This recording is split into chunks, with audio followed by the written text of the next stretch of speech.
So phrenic nerve contacts the diaphragm, innervating the diaphragm, allowing it to contract and relax. This is your diaphragm. And I think that's everything for the respiration. It is. And So your external nerves are just, don't worry about them. I'm not pinning the nose. or nasal cavity. It's just too easy. Yeah, I mean, nasal cavity would be up here. I mean, I don't know what they expect us to do, but I mean, unless they just want us to point it out. Pharynx. Pharynx is like your. Again, don't worry about it. Just don't worry about it. I always start at larynx. I could pin it, but I don't know why. I gotta probably. So you promise you're not going to pin it? No, I have recorded it, you saying. don't worry. I won't pin it. Larynx. Sorry. No, larynx I showed you. It's That right here. part. Okay. Digestive worksheet. Who has that? Oh yeah, flip it. So it's not too much, I guess. It's that we really have to- not. The respiratory system and the digestive system are really easy. For digestion, we're going to start with the esophagus. The esophagus is right here. Already explained how that functions with the C rings of the trachea. That moves the whole way down here till it goes through the stomach, kind of around the stomach, I guess, behind it. Or I keep saying stomach, diaphragm, to the stomach right here. It contacts the stomach right there. Can everybody see that? Okay. And food enters the stomach through right there. That's where your esophagus meets your stomach. And this, where the probe is sticking in right now, that's your cardiac sphincter, also known as your gastroesophageal junction. I guess. Oh no, I guess the sphincter is just the cardiac sphincter. I couldn't find it in the book. About it here. What? Cardiac sphincter. Like I don't know. Another term. Yeah, it was another time. Okay. And then there's so cardiac sphincter is going into the stomach. Pyloric sphincter is going out of the stomach here into the small intestines. This being the small intestines. So you have your cardiac and your pyloric sphincter. So if you pinned it, it would be like. I would literally stick a probe in there and be like, what is this? Okay. Into small intestine.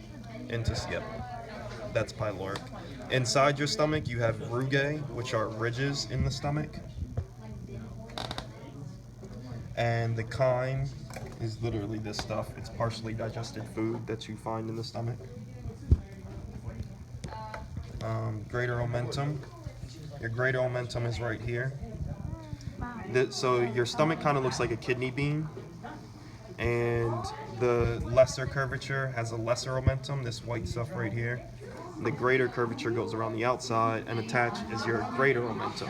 Your greater omentum wraps around your abdominal organs and kind of just holds everything in place. All right, so it'll literally wrap around it kind of like an apron and just keep everything right there. So like if you have surgery, they'd have to like lift the colon up. Yeah, they'd have to, one way or another, they gotta move it, yeah. Where's that? Greater omentum, okay. So I'll just go through the food process. So, food will enter the small intestines, move from the small intestines into the large intestines, which is over here. The small intestine is broken down into three different parts: your duodenum, your jejunum, your ileum. Jejunum's the first section where most of the digestion occurs. Your jejunum's did I say jejunum twice? Your duodenum's the first section where most of your digestion occurs. Your jejunum is the middle section. Your ileum is the last section. All right. The way you'll be able to identify those on a test is if I'm pinning the ileum, it'll be by the large intestine. If I'm pinning the duodenum, it'll be by the stomach. Anywhere else, it's going to be the jejunum. So, small intestines. Holding your small intestines together and in place and feeding them with supplying blood vessels to them is your mesentery. That's what that looks like. I always find the mesentery to be really pretty. Your ileum empties out into your colon via your ileocecal valve, which is right there, although I don't think you need to know that one. Once food passes through the ileocecal valve, it's no longer chyme or food, it's now feces. This little first overhang in your large intestines, that is your cecum. All right. Cecum cecum, large intestines, or colon. Colon, they can be interchangeable for our So purposes. cecum and colon are the same. No, large intestines and colon are the same. Cecum is this. It's the first part of your colon kind of overhangs.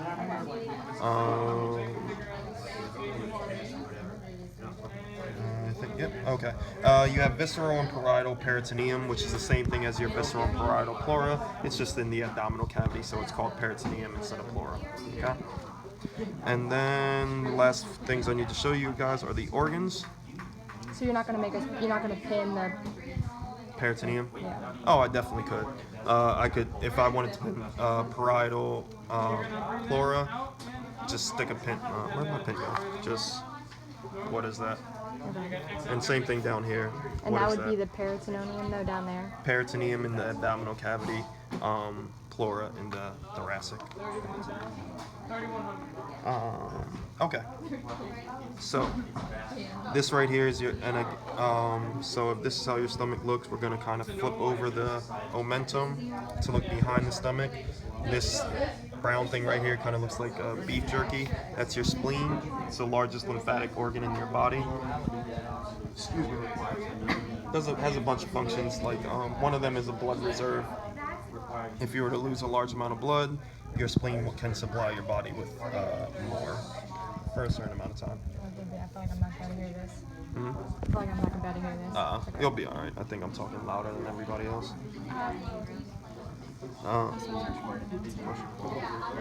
So your pancreas is right here. Pancreas is always kind of hard to see in my opinion. Kind of looks like chewed bubble gum, if you ask me. Your pancreas makes and secretes a lot of the digestive enzymes of your body.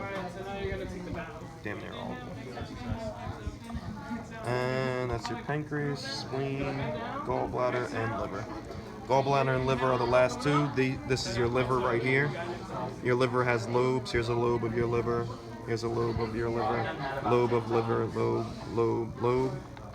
Your liver will create or produce bile.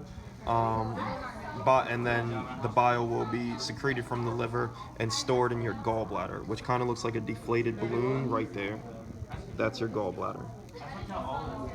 And again, your gallbladder will store the bile salts, just the bile secreted by your liver, produced by your liver, stored in the gallbladder, and that bile will then be released into your duodenum of the small intestines, as will the pancreatic digestive enzymes will also be released in the duodenum, and digestion will occur.